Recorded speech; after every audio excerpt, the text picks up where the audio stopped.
This game doesn't quite know what it wants to be. It knows it's Dakar, that's for sure. It's got the sand, the weather, the cars, the trucks and bikes. It's even got the crashes. What it doesn't have is a direction, which is kind of fitting since for most of my time behind the wheel, neither did I.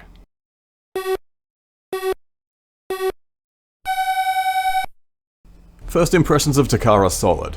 After a slick title screen, it's right down to business calibrating a wheel. And props for that. So many driving games leave configuring the most important part of the driving experience to a menu buried in settings somewhere. From here, it's just a brief copy of every single racing game's intro, and all of a sudden, we're in control.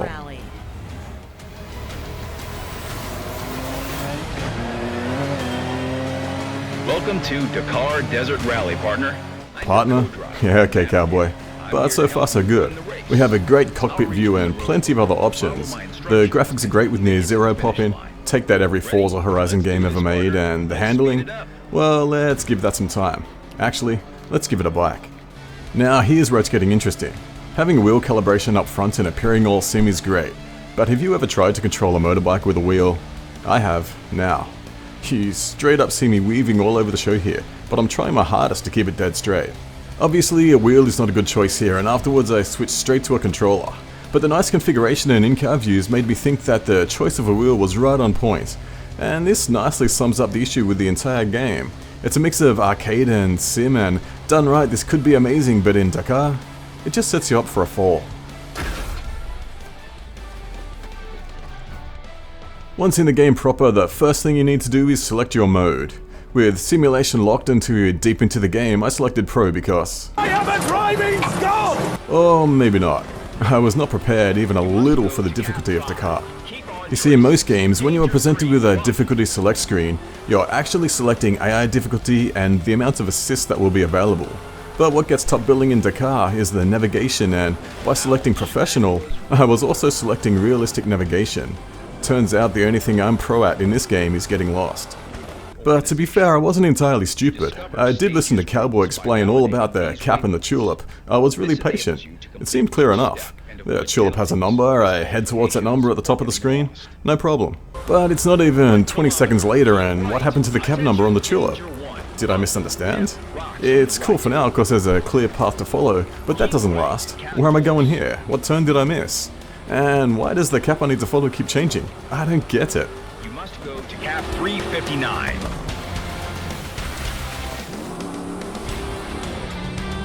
You must go to cap 347. And Cowboy's just no help. I don't even need to move and he's giving me all sorts of weird directions. Keep straight, cap 156. Downhill, bump. 1 kilometer, keep left. Attention, danger 1. Rocks, buildings just ahead. Thankfully there is sport mode. This is your first experience in sport mode. Why yes it is, partner. The trick here is to just watch the little green box at the top. It's the only useful bit of navigation help you'll get. Head to the next marker and then vaguely go in the direction of the green arrow. The issue here is that most of the time this box is hidden.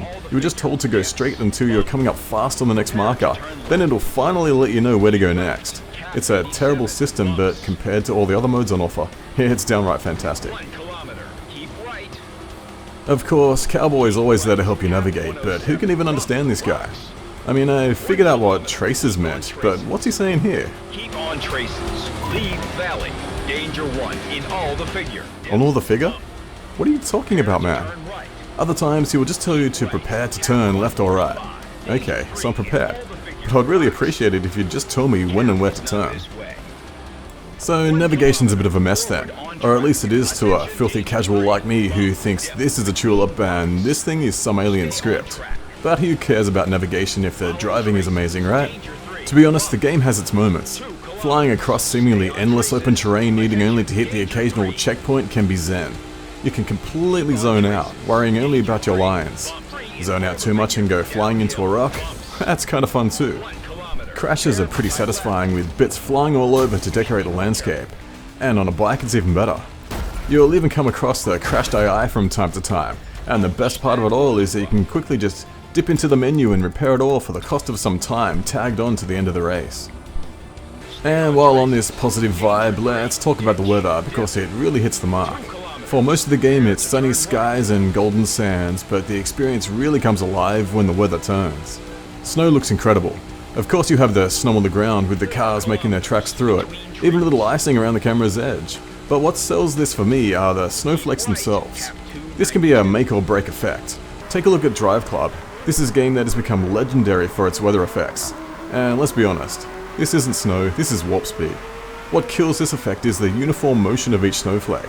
But in Dakar, the motion of each snowflake is beautiful and unique. Now, take a look at this wild tropical storm. The palm trees are shaking like crazy and you can literally see the gusts of wind blow across the landscape. The lightning too is some of the best and coolest fork lightning I've seen in gaming. There's so much to love here that I kind of don't want to point out the glaring flaw. But it's there and it catches my eye so easily in anything but sunshine. Objects seen through any sort of transparency glow white. Glowing palm trees here, some glowing mountains over there. It might seem like a nitpick, and you know, I guess it is. But this game comes so close to being completely free of graphical artifacts that it's a real shame that these stand out so brightly. But I was originally talking about the driving, wasn't I? There is no kind way to say this. Parts of this game are near unplayable. At the time of writing this review, the physics are 50% arcade, 50% sim, and 100% broken. For me, the joy of any rally game lies in car control. It's you and your machine against the track. You attack the corners. You throw the weight forward, get the car sideways, and slide as close as you dare to the edge while powering out. But not in Dakar. You end up choosing cars for their stability, and even then you live in fear of anything but the most gentle of turns. You're just trying to survive out there, and that's just in the cars. This death trap is near impossible. In fact, I haven't managed to win a single stage on a quad. You'll just be cruising along thinking, yeah, what's all the fuss about? This is great. Then boom, you're dead. There are games with tricky handling that I find really enjoyable. It's a challenge. Sometimes a car can be on this knife edge of speed versus disaster, and if you can tame it, there's no stopping you. This though, this is just annoying. It doesn't feel like spins are your fault, and to make matters worse, the restarts are super slow. It seems to take forever to get back on your bike, and even when you are back in control, it leaves you in the gear you crashed in. You have to remember to slam down the gears, else you just sit there going nowhere.